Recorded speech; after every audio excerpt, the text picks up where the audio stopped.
Alright, what's going on, guys? Today I wanted to talk to you about why you need to be spending more money per customer on your e-commerce business. And this might not make sense at first, but I promise to stick to this video and you're going to change the way you pick your products and how you advertise them.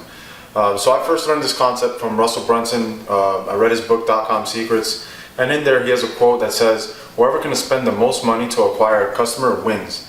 And I don't think it's his quote, but that's where I first read it. But basically I started thinking, how can I apply this to my e-commerce business?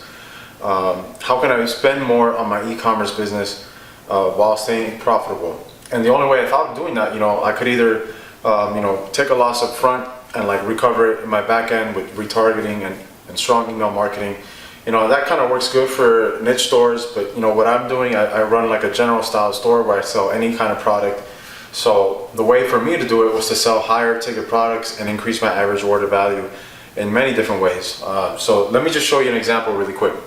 So let's say you have your store right here and you have a competitor store, and you guys decided to start testing the exact same product. Let's call it a dog costume, right? You really can't draw it well, but I did my best. But you're trying to sell it at $49.95 and you're buying it at $20 from AliExpress.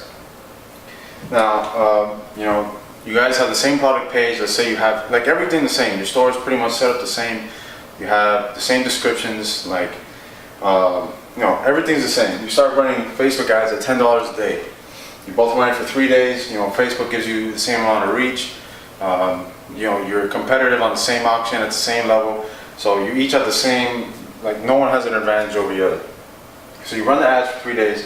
You both end up with 2 sales. Now the cost per action or cost per purchase is $15 because it's $30 spent, two sales. 30 divided by 15 is 30 divided by 2 is 15. Now the only difference is on your store, you decided to implement a discounted pricing incentive.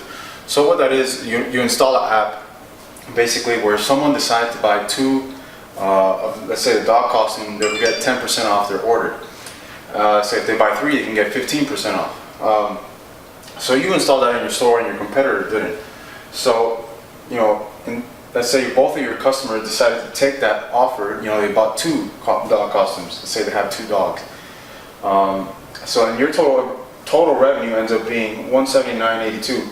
If you do $49.95 times 2 per customer and then add in the 10% discount, your total revenue will be $179.82. While their total revenue selling at just $49.95 is $99.90. Now, let's do a little calculation of what the numbers would look like. You both spend the same amount, $30 on ads. Now, obviously, you spent more on your COGS, which is cost of goods sold. You spent more, obviously, because you're buying 4 costumes. So your product cost is $80, while theirs is only $40. Now, what the numbers look like, your total cost between ads and cost of goods sold is $110, but your revenue is nearly $180, so you end up profiting close to $70. While them, from the same 2 customers, only profiting $30. So, just off this, off the front end right here, you can see that your store is already doing better. And it didn't really cost you anything because, the app might cost you $15, but you just made $40 more profit than your competitor. So that basically already paid for the app.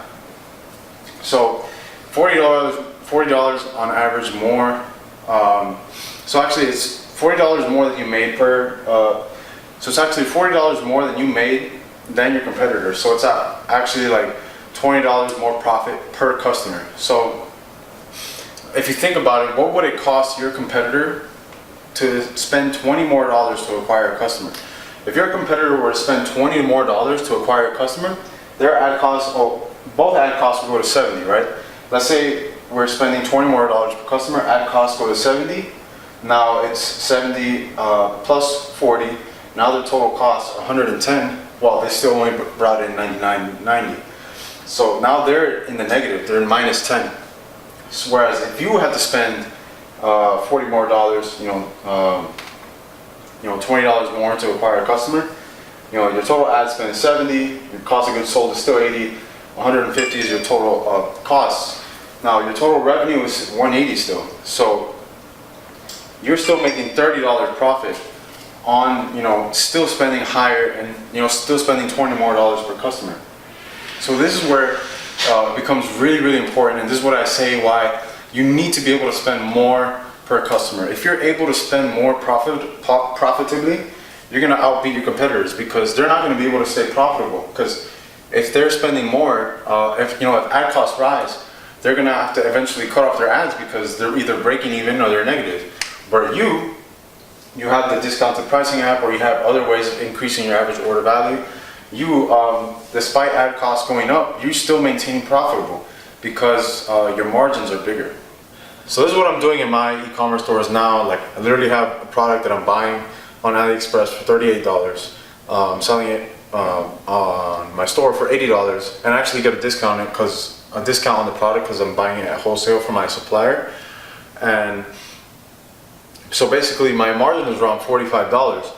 And you know, some of my ad sets, I'm spending $50 per purchase. You know, that's just on a bad ad set, but that's just an example. I have ad sets that are getting cost per purchase of $10 to $15.